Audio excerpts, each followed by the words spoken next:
भाव में बराबरी से चुनाव ना लड़े और ना लड़ पाए, ये सत्ताधारी दल द्वारा एक खतरनाक खेल है।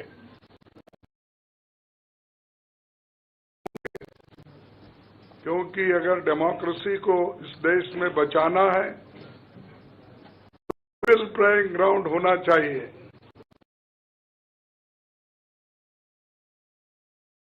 9%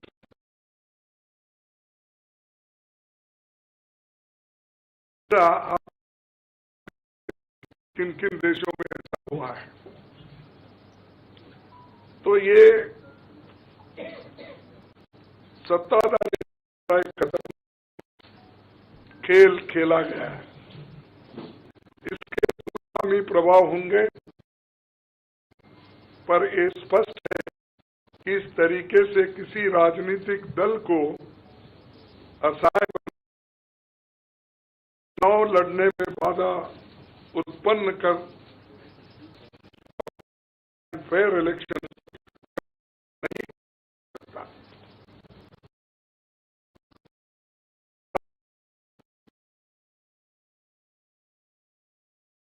है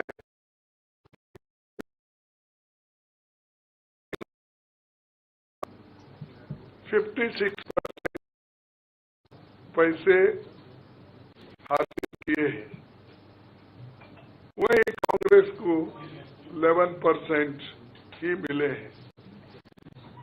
और ये वो पैसे जो बॉन्ड से बीजेपी ने लिए हैं, इसके अलावा जो कैश में इनके पास आता होगा, तो कोई अकाउंट ही नहीं है।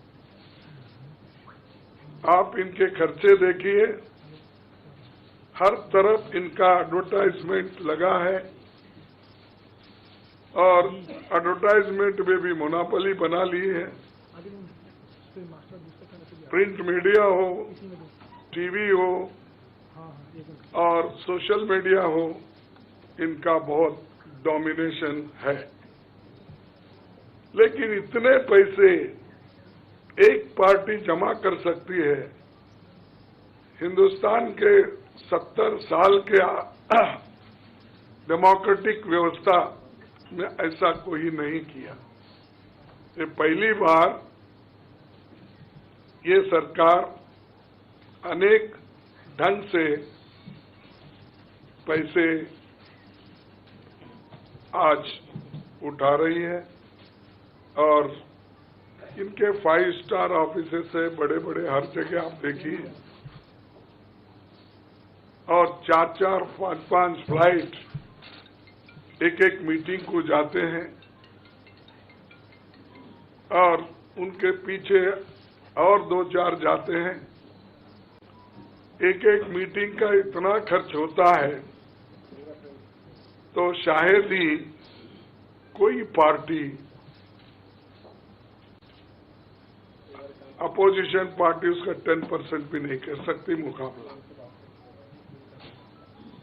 मैं कहना नहीं चाहता कि बीजेपी ने किस तरीके से कंपनियों से पैसे लिए, क्योंकि सुप्रीम कोर्ट तथ्यों की जांच कर रही है।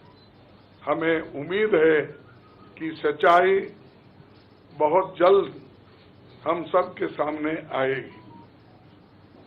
और अंत में मैं देश के संवैधानिक संस्थाओं से अपील करता हूं कि अगर वो फ्री एंड फेयर इलेक्शन चाहते हैं, तो हमारी पार्टी को बगैर किसी रोक टोक से बैंक अकाउंट्स का इस्तेमाल करने दे,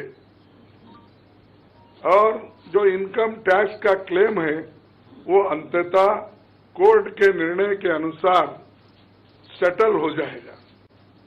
राजनीतिक दल टैक्स नहीं देते, बीजेपी कभी इनकम टैक्स नहीं दी, लेकिन ये लागू सिर्फ कांग्रेस पे हो रहा है।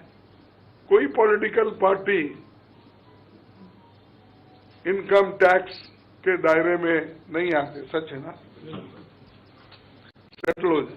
राजनीतिक दल नहीं आते। बीजेपी ने कभी नहीं दिया काउंट। इसके बाद भी अगर हमसे ये मांगा जा रहा है तो हम न्यायालय के अंतिम निर्णय का इंतजार कर रहे हैं, क्योंकि हम चाहते हैं कम से कम न्यायालय तो इस बात को देखे, कानून को देखे, रूल ऑफ लॉ और गवर्नेंस जो संविधान के तहत होता है उसके तरफ तो ध्यान दे दो, क्योंकि आज वो हुकूमत में है, कल दूसरी पार्टी आएगी। लेकिन हमको ये लेवल प्लेइंग ग्राउंड जो हमने पहले से बनाया था, नेहरू जी से लेकर हम 89 और बाकी के लोग भी, जब इवन वाजपेयी थे उस वक्त भी ऐसा नहीं था। लेकिन यहाँ ये 18वीं लोकसभा का चुनाव जो हो रहा है, इसमें हम सब देख रहे हैं, ये कुचल रहे हैं, सप्रेस कर रहे हैं और हमको चुनाव लड़ने के स्थिति में वो नहीं छोड़ना चाहते और पैसे को तंग तबाह करके वो एक तरफा इलेक्शन कर लेना चाहते हैं।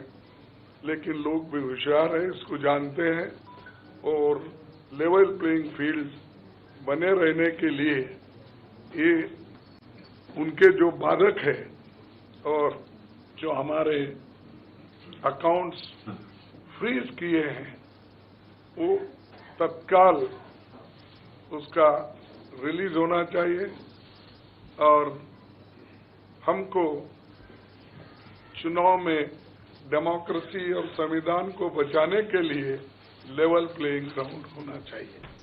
धन्यवाद। शुक्रिया कांग्रेस अध्यक्ष जी। मैं अभी हमारे कांग्रेस पार्टी के संसदीय दल की नेता श्रीमती सोनिया गांधी जी से गुजारिश करूंगा कि आपको संबोधित करें।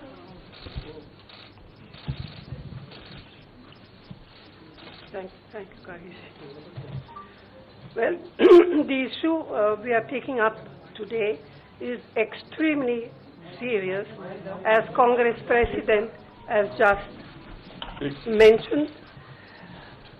This issue affects not just the Indian National Congress, it impacts our democracy itself most fundamentally. It's a systematic effort is underway by the Prime Minister to cripple the Indian National Congress financially. Funds collected from the public are being frozen and money from our accounts is being taken away forcibly. However, even under these most challenging circumstances, we are doing our very best to maintain the effectiveness of our election campaign. On the one hand, there is the electoral bond issue mentioned by Congress President Kargeji, which has been declared unconstitutional by the Supreme Court. The electoral bonds have benefited, as everyone knows, the BJP hugely, massively. On the other hand, the finances of the principal opposition parties, the Indian National Congress, are under a determined assault. This, we all believe, is unprecedented and undemocratic. Thank you. शुक्रिया सोनिया जी। मैं अभी हमारी AICC के कोषाध्यक्ष अजय माकिन जी से गुजारिश करूंगा कि आपको थोड़ा विस्तार से जानकारी दें।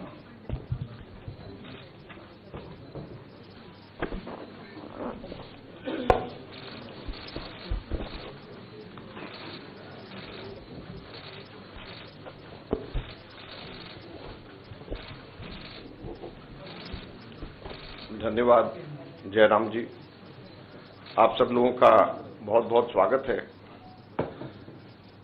अभी हमारे कांग्रेस अध्यक्ष और पूर्व अध्यक्षा ने आप लोगों को बताया कि लोकतंत्र के ऊपर किस प्रकार का खतरा मंडरा रहा है, किस प्रकार से कांग्रेस पार्टी के बैंक खातों के ऊपर हमला हुआ और ये कोशिश करी जा रही है कि फाइनेंशियली कांग्रेस पार्टी को पंगु बना दिया जाए। ये केवल कांग्रेस पार्टी के खातों पे नरेंद्र मोदी सरकार का हमला नहीं है, बल्कि भारत के लोकतंत्र पे हमला है। अगर प्रमुख विपक्षी पार्टी वित्तीय तौर के ऊपर पूरी तरीके से पंगु हो जाए, कोई कार्य नहीं कर सके, पब्लिसिटी के ऊपर पैसा नहीं खर्च कर सके, कैंपेन के ऊपर पैसा नहीं खर्च कर सके, अपने कैंडिडेट्स को पैसे नहीं दे सके, तो फिर चुनाव किस बात का है? और चुनाव की घोषणा हो चुकी है। पिछले एक महीने से हमारे अपने बैंक अकाउंट्स में पड़े हुए 285 करोड़ रुपए का हम इस्तेमाल नहीं कर पा रहे हैं। हम लोगों को पब्लिसिटी के लिए अखबारों के अंदर स्लॉट्स बुक करने, हम लोगों को पब्लिसिटी के लिए इलेक्ट्रॉनिक मीडिया के अंदर स्लॉट्स बुक करने, हमको सोशल मीडिया के अंदर इस्तेमाल करना है, हमको पोस्टर छपवाने, हमको पैम्फलेट छपवाने। अगर हम लोग वो काम भी नहीं कर सकते तो किस प्रकार से लोकतंत्र जिंदा रहेगा और कैसा लोकतंत्र है? मैंने पिछले सप्ताह आप सब लोगों के सम्मुख मोतीलाल वोरा जी के समय 2017-18 के एक केस को लेकर के इनकम टैक्स डिपार्टमेंट ने 2017-18 के बेसिस के ऊपर 7 साल बाद में जाकर के हमारे बैंक के खाते अब जाकर के फ्रीज करे हैं, उसकी जानकारी दी। मैंने कहा कि ये 7 साल पुराने कैसे फ्रीज किए जा सकते हैं और टाइमिंग इसका कैसा है। लेकिन मुझे अभी बहुत दुख के साथ कहना पड़ रहा है कि पिछले हफ्ते ये नोटिस हम लोगों के पास में आया है, इसकी कॉपी आप सब लोगों को मिल गई है, आप सब लोगों के आ गई है, आप जरा देखिए। ये सीताराम केसरी जी के जमाने का नोटिस हमें पिछले हफ्ते आया। आप सोचिए, सीताराम केसरी जी के जमाने का 1994-95 की असेसमेंट ईयर का नोटिस अब हमारे पास में आया और इसको लेकर के भी आगे आने वाले समय के अंदर फिर से बैंक को फ्रीज करने का और डिमांड लगाने की ये कवायद शुरू होगी। तो ये कौन सा लोकतंत्र है? अगर इसी रफ्तार से जाएंगे तो महात्मा गांधी के समय पे जमनालाल बजाज जब ट्रेजरर हुआ करते थे, उस टाइम पे भी कोई चीज निकाल करके अब इस वक्त इस चुनाव से पहले हमारे अकाउंट्स को फ्रीज किया जाएगा। तो ये किस चीज का लोकतंत्र है? 30 साल पुराना, 31 साल पुराना असेसमेंट ईयर का हिसाब निकाल करके हमारे खाते फ्रीज करे जा रहे हैं ताकि हम लोग चुनाव ही ना लड़ पाए। हम लोगों के पास में मुख्यतः 3 बातें हैं कहने की। हर पॉलिटिकल पार्टी इनकम टैक्स से एग्जम्प्टेड होती है। कभी किसी ने भी पेनल्टी इस तरीके से नहीं दिया, तो कांग्रेस पार्टी को अकेले क्यों चुना जा रहा है? दूसरा, इसकी टाइमिंग देखिए।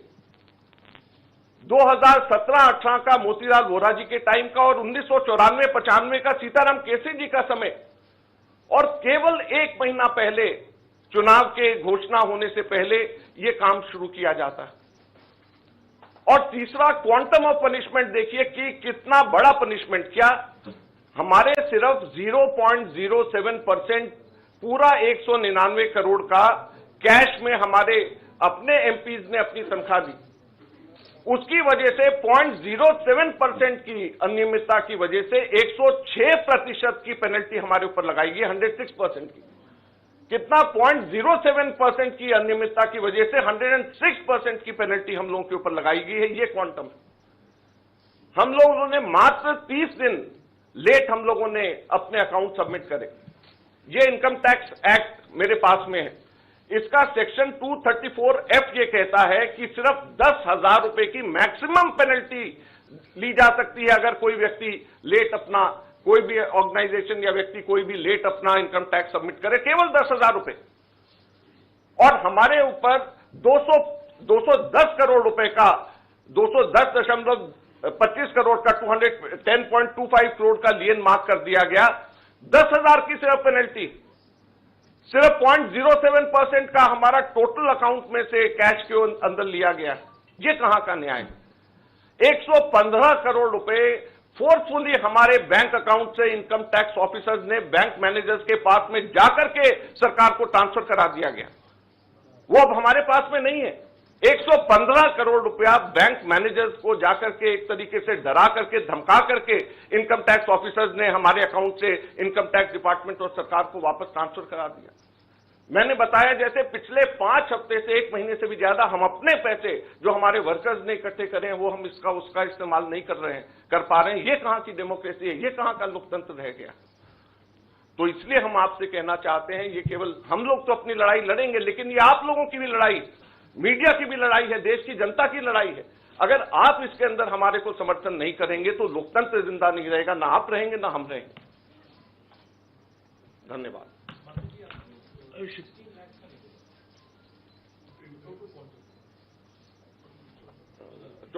हमारा टोटल जो है 14,40,000 बनता है, जो 0.07% है। तो सिर्फ 14,40,000 जो हमारा 0.07% है, उसकी वजह से हमारे को ऊपर 210 करोड़ रुपए से भी अधिक का हमारे ऊपर लियन मार्क करके हमारी पेनल्टी लगाई गई है। तो आप सोचिए 14,40,000 के बदले 210 करोड़ रुपए की पेनल्टी हमारे ऊपर लगाई गई है। ये कहां का लोकतंत्र है? शुक्रिया अजय माकन जी। आखिर में मैं राहुल गांधी जी से गुजारिश करूंगा कि वो आपको संबोधित करें।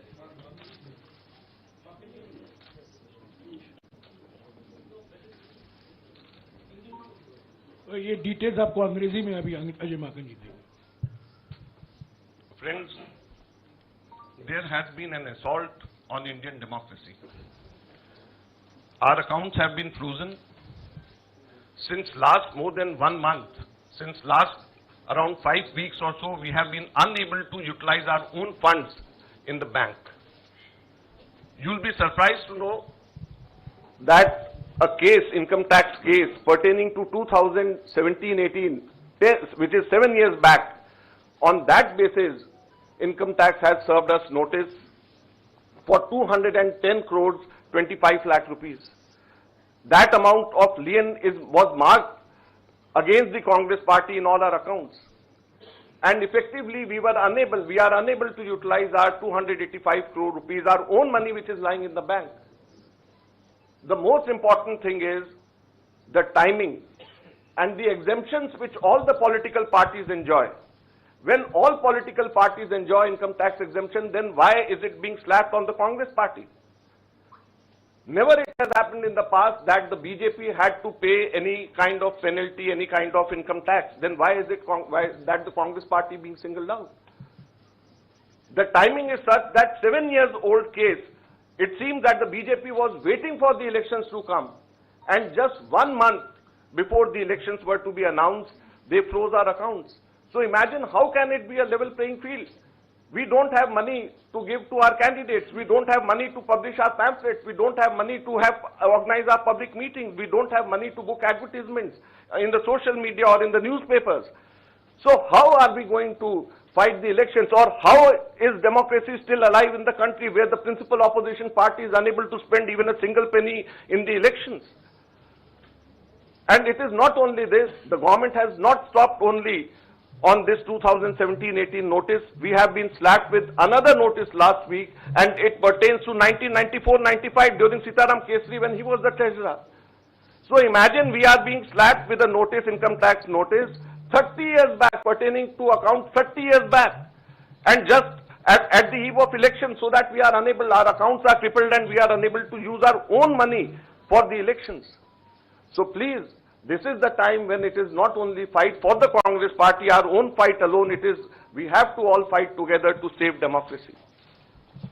The Income Tax Act, section 234F, allows maximum penalty of rupees 10,000 for late submission of income tax returns. Maximum penalty of 10,000 rupees.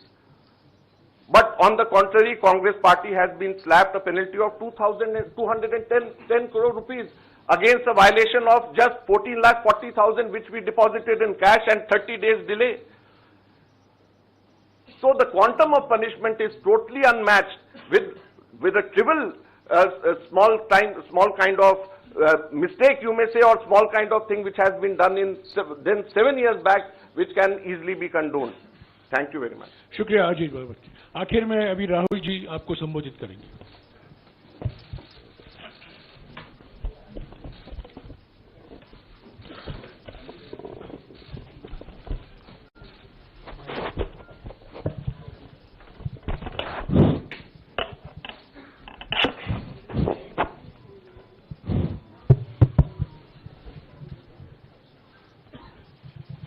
Thank you for coming here this morning. If any of you imagine,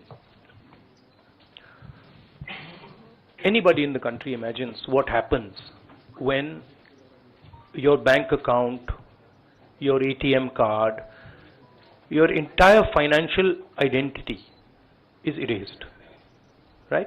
You can imagine if it is done to a family, the family will starve to death. If it is done to a business, the business will be crippled, right? This is what has been done to the Congress party 1 month back. All our bank accounts have been frozen. We can do no campaign work. We cannot support our workers. We cannot support our candidates. Our leaders cannot fly from one part of the country to the other. Forget fly. They can't take a railway train. And this has been done literally 2 months before the election campaign. Why has it been done? One notice comes from the 90s. Another notice comes from 6-7 years ago. Quantum amount, 14 lakh rupees. And punishment, our entire financial identity. Right? What's interesting to me is that there are institutions in this country that are supposed to protect the democratic framework. There are the courts in the country, there's the election commission in the country, right? And nothing is happening. The election commission has not even said, wait a minute, you have frozen the bank account of the largest, of one of the biggest political parties, largest opposition in the country. And already our ability to fight the election has been damaged. We've already lost a month. As Markanji said, we are unable to get slots for advertising. We are unable to put ads in newspapers. And so what sort of a democracy is this? This is a criminal action on the Congress party. And it's a criminal action done by the Prime Minister and the Home Minister. It's very clear. This type of activity does not happen without them in today's India. And so the idea that India is a democracy, this is a lie. There is no democracy in India today. The idea that India is the world's largest democracy is a lie. It's a complete lie. 20% of India votes for us, and we are not able to pay 2 rupees for anything. Right? And it has been orchestrated to cripple us in the elections. Now, even if our bank accounts are unfrozen today, huge amount of damage has been done to Indian democracy. And no court is saying anything. No election commission is saying anything. No institution is saying anything. Media is not saying anything. It's ridiculous. And it's your duty, and I'm not just speaking to the media, it is the duty of all the institutions of this country, it is the duty of the people of this country. You are being robbed of your most important asset. You're being robbed of your constitution, you're being robbed of your democratic structure, you're being robbed of the entire architecture, and everybody's just quiet. I can say it in Hindi. 1 महीने पहले Congress party के सारे bank account freeze कर दिए गए। आप सोचिए, आप किसी परिवार के बैंक अकाउंट फ्रीज करिए, किसी व्यक्ति के बैंक अकाउंट फ्रीज करिए, किसी बिजनेस के बैंक अकाउंट फ्रीज करिए, किसी भी संस्था के बैंक अकाउंट फ्रीज करिए, होता क्या है? एकदम खत्म हो जाता है। अगर आपने किसी परिवार का बैंक अकाउंट फ्रीज कर दिया, भूखे मर जाते हैं। वो कांग्रेस पार्टी के साथ किया जा रहा है। 1 महीने पहले ये हुआ, और किसी संस्था ने, हिंदुस्तान की संस्था ने, किसी कोर्ट ने, किसी इलेक्शन कमीशन ने चूं तक नहीं कहा। सब ड्रामा देख रहे हैं। 20% हिंदुस्तान के लोग कांग्रेस पार्टी को वोट देते हैं। हम 20% लोगों को रिप्रेजेंट करते हैं, और आज हम रेलवे टिकट नहीं खरीद सकते। आज हम अपने नेता को एक शहर से दूसरे शहर नहीं भेज सकते। हम एडवर्टाइजमेंट नहीं लगा सकते। और क्यों? 14 लाख रुपए 7 साल पहले 14 लाख रुपए का इशू है, और 200 करोड़ रुपए का फाइन। और सारे के सारे बैंक अकाउंट फ्रीज कर दिए।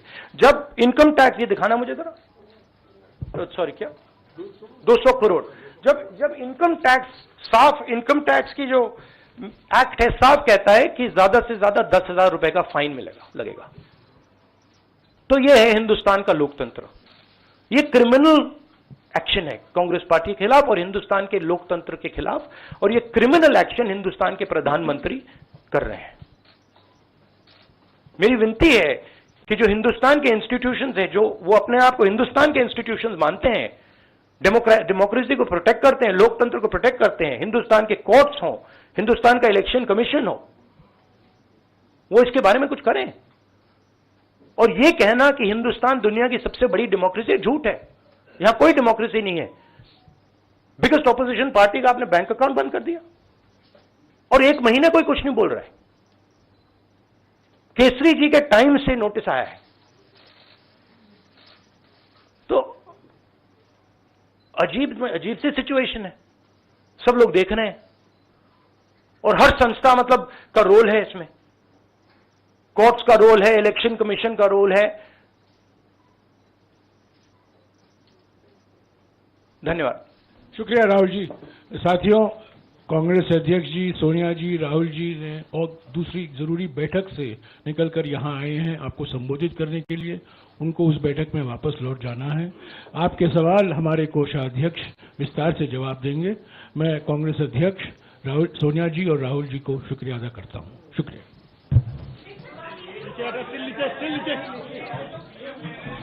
No, 1 second.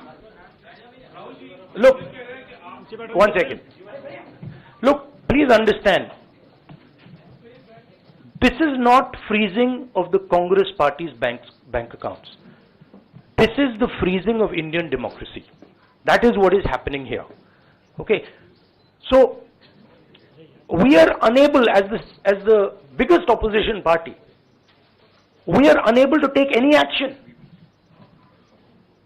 There is no action we are able to take. We cannot send our leaders anywhere. We cannot book advertisements. We cannot do anything. What else is it if it's not an assault on democracy? Thank you. ना लड़े और ना लड़ पाए, ये सत्ताधारी दल द्वारा एक खतरनाक खेल है।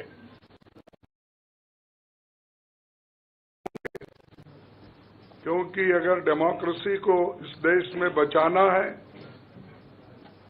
लेवल प्लेइंग ग्राउंड होना चाहिए।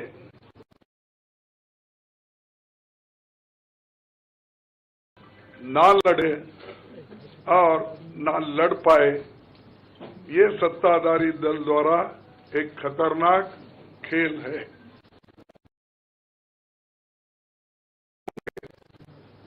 क्योंकि अगर डेमोक्रेसी को इस देश में बचाना है, लेवल प्लेइंग ग्राउंड होना चाहिए।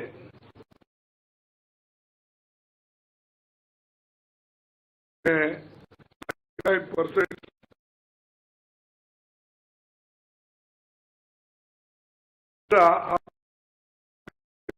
किन किन देशों में ऐसा हुआ है। तो ये सत्ताधारी कदम खेल खेला गया है। इसके आगामी प्रभाव होंगे, पर ये स्पष्ट है कि इस तरीके से किसी राजनीतिक दल को असहाय चुनाव लड़ने में बाधा उत्पन्न कर फेयर इलेक्शन नहीं सकता।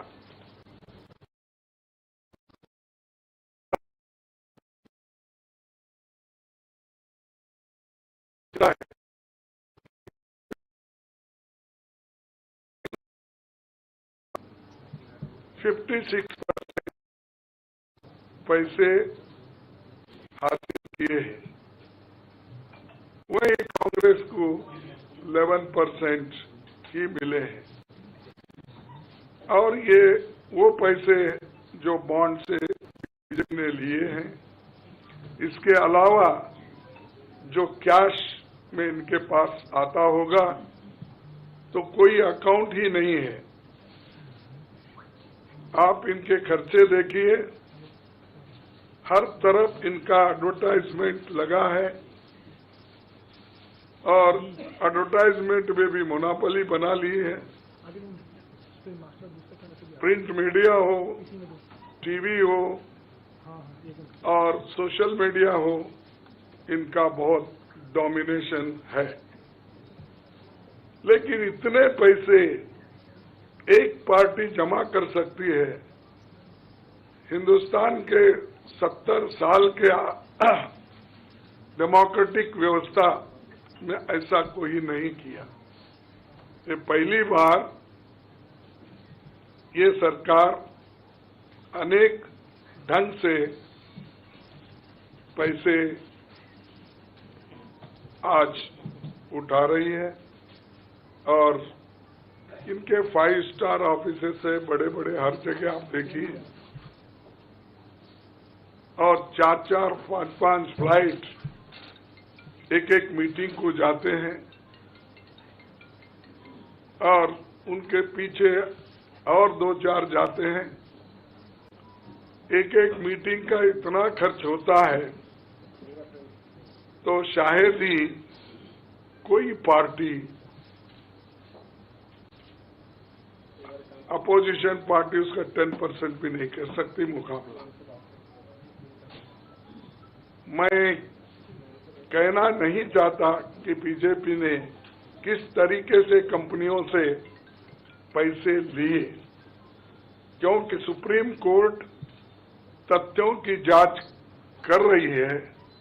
हमें उम्मीद है कि सच्चाई बहुत जल्द हम सब के सामने आएगी। और अंत में मैं देश के संवैधानिक संस्थाओं से अपील करता हूं कि अगर वो फ्री एंड फेयर इलेक्शन चाहते हैं तो हमारी पार्टी को बगैर किसी रोक टोक से बैंक अकाउंट्स का इस्तेमाल करने दे और जो इनकम टैक्स का क्लेम है वो अंततः कोर्ट के निर्णय के अनुसार सेटल हो जाएगा। राजनीतिक दल टैक्स नहीं देते, बीजेपी कभी इनकम टैक्स नहीं दी, लेकिन ये लागू सिर्फ कांग्रेस पे हो रहा है। कोई पॉलिटिकल पार्टी इनकम टैक्स के दायरे में नहीं आते, सच है ना? सेटल हो जाए, राजनीतिक दल नहीं आते। बीजेपी ने कभी नहीं दिया अकाउंट। इसके बाद भी अगर हमसे ये मांगा जा रहा है तो हम न्यायालय के अंतिम निर्णय का इंतजार कर रहे हैं, क्योंकि हम चाहते हैं कम से कम न्यायालय तो इस बात को देखे, कानून को देखे, रूल ऑफ लॉ और गवर्नेंस जो संविधान के तहत होता है उसके तरफ तो ध्यान दे दो, क्योंकि आज वो हुकूमत में है, कल दूसरी पार्टी आएगी। लेकिन हमको ये लेवल प्लेइंग ग्राउंड जो हमने पहले से बनाया था, नेहरू जी से लेकर